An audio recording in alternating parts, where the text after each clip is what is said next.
hii ni shati ya customer. Anataka ipigwe uzi all over. So mimi nitaanza na huku sides. From hapa kwa mkono mpaka huku chini. Then nitaenda the next side. Ni kazi ya haraka. Uzi yenye nitatumia uzi ya black kwa sababu shati ni black and white. So mimi nimechoose kutumia color black. Nimemaliza kushona sides.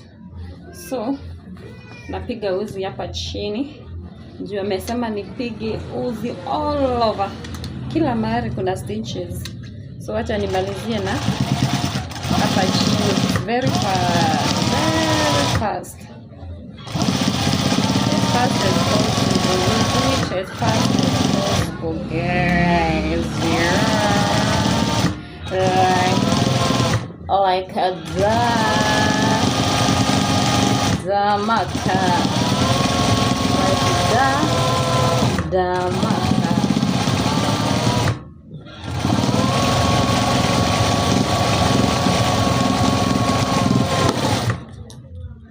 And it is done. Shati yangu imemalizika.